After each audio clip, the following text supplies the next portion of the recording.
এই প্রগতিশীল শিক্ষক নামে যারা এখনই হাসিনার পক্ষে সাইন করেছে তাদেরকে বাংলাদেশে আর রাখা যাবে না। এখানে হাসিনা এবং তার সাথে রাজনীতি করার অধিকার নেই। বাংলাদেশপন্থী যারা আছে তারা এখানে রাজনীতি করে। খুনির পক্ষে যারা অবস্থান নেয় তাদেরকে এই বাংলাদেশের স্বাধীন বাংলাদেশে নির্মূল করা হচ্ছে আমাদের রাজনীতি। আসাদুজ্জামান কামালেরও মৃত্যুদণ্ড হয়েছে।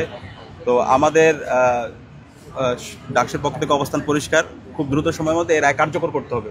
যতক্ষণ পর্যন্ত এই রায় কার্যকর হচ্ছে না ততক্ষণ পর্যন্ত শহীদের আত্মা শান্তি পাবে না। এই খুনি হাসিনা এই বাংলাদেশে যে গণহত্যা এবং শিহত্যা করেছে, যে শিক্ষার্থীর উপর নিপীড়ন নির্যাতন করেছে, এই খুনি হাসিনাকে দ্রুতই দেশে এনে এই রায়কে কার্যকর করতে হবে। এটা হচ্ছে এখন এদেশের আপমন মুক্তি জনতার, ছাত্র জনতার দাবি। একই সাথে তৎকালীন পুলিশের আইজিপি মামুন, তাকে যে 5 বছরের কারাদণ্ড দেওয়া হয়েছে তাদের আমরা অসন্তুষ্ট। আমরা আশা করব তার যে ন্যায্য বিচার, সে যে অপরাধ করেছে সে অপরাধ অনুযায়ী সে রাজসাক্ষী হয়েছে, কিন্তু তার অপরাধের মাত্রা অনুযায়ী তার আরও বেশি শাস্তি পাওয়ার সে যোগ্য।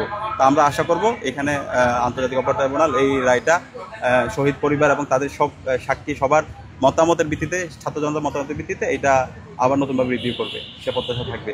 এবং আরেকটি বিষয় আমরা দেখতে পেয়েছি, এই খুনি হাসিনা যে মানবতা বিরোধী অপরাধ করছে, যে গণহত্যা এবং শিশু হত্যা করছে, সেই খুনি হাসিনার পক্ষে গতকাল 1001 জন প্রগতিশীল শিক্ষক নামে একটা প্ল্যাটফর্ম থেকে তারা খুনি হাসিনার পক্ষে নিয়েছে। তো আমাদের অবস্থান পরিষ্কার, এই প্রগতিশীল শিক্ষক নামে যারা এই খুনি হাসিনার পক্ষে সাইন করেছে তাদেরকে বাংলাদেশে আর রাখা যাবে না। তাদেরকে বাংলাদেশ থেকে তাদেরকে নির্মূল করা হবে।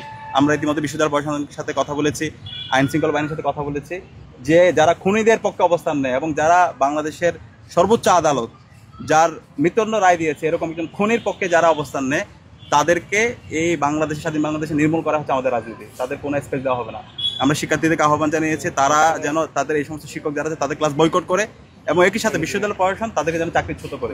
এই জায়গায় কোনো সিম্পিতি চলবে না। এরা হবে ফেসিস্ট।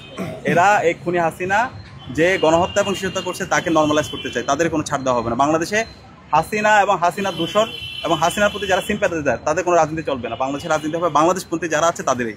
সুতরাং হাসিনার পক্ষে যারা অবস্থান নেবে আমরা তাদের প্রত্যেককে আমরা এই স্বাধীন বাংলাদেশের বিচারের আওতায় নিয়ে আসবো। এখানে হাসিনা এবং তার সাথে রাজনীতি করার অধিকার নেই। বাংলাদেশপন্থী যারা আছে তারা এখানে রাজনীতি করে।